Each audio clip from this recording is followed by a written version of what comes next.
নমস্কার বন্ধুরা, যোজনা হেল্প বাংলা চ্যানেলের আরও একটি নতুন ভিডিওতে আপনাদের সকলকে স্বাগত জানাই। রাজ্য সরকারি কর্মীদের জন্য রয়েছে বিরাট বড় সুখবর। সম্প্রতি প্রকাশিত হলো বাজেট, অর্থাৎ নতুন বছরের শুরুতেই আরও একবার বাড়তে চলেছে সরকারি কর্মীদের বেতন। তো কাদের ক্ষেত্রে কতটা পরিমাণেই বা বাড়তে চলেছে বেতন, বর্ধিত বেতনই বা কবে থেকে কার্যকরী হতে চলেছে, এবং এই যে বেতন বাড়লো তাতে কতটাই বা খুশি সরকারি কর্মীরা, তাদের কি দাবি ছিল, কতটাই বা দাবি পূরণ হলো সম্প্রতি বাজেটে, এই সংক্রান্ত আরও খুঁটিনাটি তথ্য জেনে নিন আজকের এই ভিডিও থেকে। তাই ভিডিওটি স্কিপ না করে প্রথম থেকে শেষ পর্যন্ত দেখুন, আর চ্যানেলে নতুন হলে অবশ্যই চ্যানেলটিকে সাবস্ক্রাইব করে নেবেন। প্রত্যাশা ছিলই, তা পূরণ করে রাজ্যের অর্থ প্রতিমন্ত্রী চন্দ্রিমা ভট্টাচার্য বুধবার বাজেট বক্তৃতায় সরকারি কর্মচারীদের জন্য 4% ডিএ ঘোষণা করলেন। এর ফলে তা বেড়ে দাঁড়ালো 18%। চন্দ্রিমা জানিয়েছেন, 1 এপ্রিল থেকে বর্ধিত হারে ডিএ কার্যকর হবে।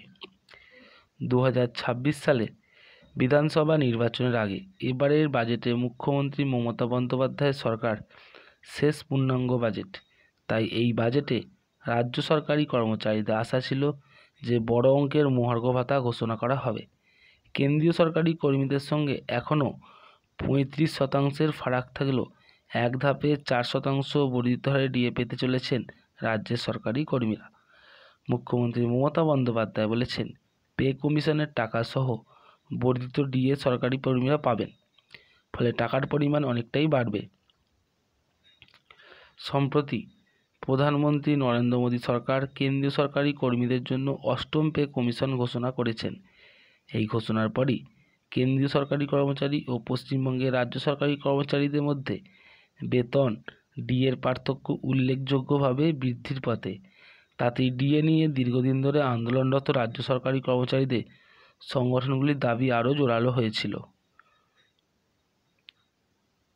ভোটের কাজে রাজ্য সরকারি কর্মচারীদের বড় ভূমিকা থাকে, তাই রাজ্য বাজেটে তাদের জন্য বিধানসভা ভোটের আগে রাজ্য সরকারকে অতিরিক্ত কিছু ভাবতে হয়েছে বলে মনে করেছে প্রশাসনের একাংশ।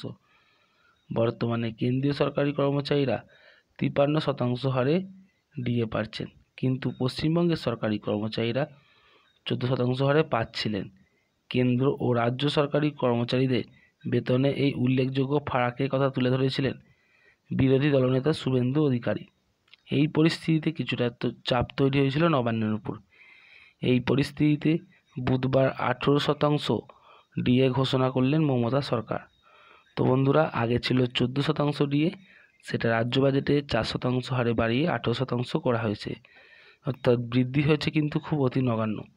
দীর্ঘদিন ধরে যে রাজ্য সরকারি কর্মচারীদের দাবি ছিল যে তাদের ডিএ দিনকে দিন কেন্দ্র সরকারের সঙ্গে রাজ্য সরকারের ডিএর ফারাক বেড়েই চলেছে, যাতে সেই ফারাকটি পূরণ করা হয়, অর্থাৎ কেন্দ্র সরকারের কাছাকাছি অন্তত ডিএটা দেওয়া হয়। কিন্তু সম্প্রতি বাজেটেও সেটা হলো না, অর্থাৎ ডিএর ফারাক এখনও 39% মতো বেড়েই রয়েছে কেন্দ্রীয় সরকারি কর্মচারীদের ক্ষেত্রে। তো বন্ধুরা, এই ছিল নয়া আপডেট। যদি ভিডিওটি ভালো লাগে অবশ্যই চ্যানেলটিকে সাবস্ক্রাইব করে নেবেন এবং পাশে থাকবেন, এবং পরবর্তী আপডেট কি হতে চলেছে, বাড়তে পরে কি আদৌ বাড়বে আরও ডিএ এই বছরে, এই সংক্রান্ত আরও আপডেট পেতে অবশ্যই চ্যানেলটিকে ফলো করে নেবেন।